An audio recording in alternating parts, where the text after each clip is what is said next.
She had always been drawn to old things, the kind that held the weight of years, even centuries. The house she moved into was full of them, dusty furniture, weathered books, and, most curious of all, a full-length mirror standing against the wall in the back room. It was framed in dark wood, intricately carved, with an almost gothic air about it. The kind of thing one would expect to find in the back of a forgotten attic, not in a house so ordinary. When she first noticed it, there was nothing strange about it.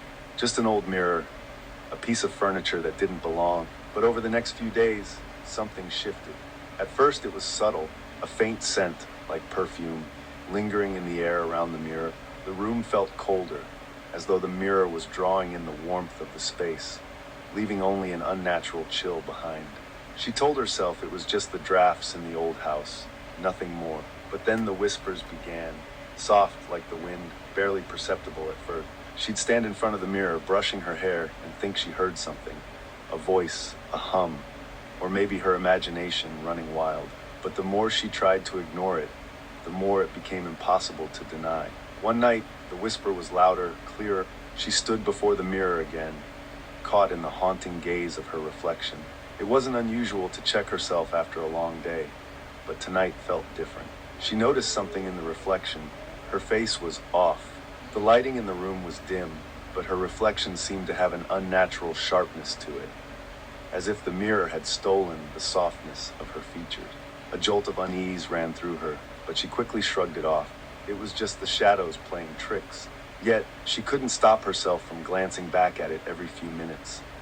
The voice now a persistent murmur in her mind, one she could barely make out. "You cannot hide from me forever," the voice whispered. She froze, her breath caught in her throat. Hide from me? Her heart raced as a cold shiver ran down her spine. She wanted to pull away, to run, but something kept her rooted to the spot. Something about the mirror, its stillness, its presence kept her locked in place. The voice continued to linger in the air, coaxing her to listen. Her eyes locked onto the reflection, and for the first time, she saw it. The twisted version of herself, her own face but more sharp, more hollow. Something was wrong with the way she looked, but it wasn't just her appearance that unsettled her. It was the way the mirror pulled at her. She could feel it in her chest, tugging at the edges of her mind, like it wanted to drag her inside. "You cannot hide from me," the voice repeated.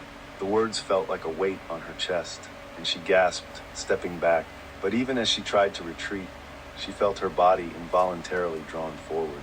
Her hand hovered over the mirror, its surface cold, like the skin of someone who had been dead for years. She glanced over her shoulder, and for the first time the house felt empty. It was as if the world outside the mirror no longer existed. There was only this room, this mirror, and whatever it was calling to her. Her breath quickened, her pulse pounding in her ears. No, she couldn't. She couldn't face it. She couldn't face herself. The reflection smiled at her, its grin stretching wider, more sinister. The voice now swelled in her mind, no longer a whisper, but a thunderous roar, echoing memories she had buried, memories she had forgotten. "I've always been here," the mirror's voice said, deep and dark, like an old, long-forgotten lullaby. "You locked me away, buried me with the things you couldn't face, your rage, your guilt, your shame. You thought you could forget, but I've always been with you, hiding in the corners of your mind, waiting." Her hand shook, fingers hovering over the cold surface. Images flooded her mind, her childhood, the moments of betrayal, the days spent trapped in her own helplessness, the broken relationships, the years spent pretending to be someone she wasn't, the moments of weakness, the pain, the fear. The voice twisted them all into something dark, into power. "You tried to forget," it purred. "You tried to run from what you really are. But now you see, the mirror doesn't lie. I am you." Her breath hitched. This wasn't just about the mirror anymore. It was about her, all the things she had locked away, her failures, her weaknesses, the parts of her soul she couldn't face. They were here. She closed her eyes tightly, fists clenched, willing herself to resist, but the battle was already lost. She had been running for so long, but there was nowhere left to go. "It's time," the voice said softly, as though coaxing her. With a final, shuddering breath, she reached for the mirror. Her fingers brushed against the surface.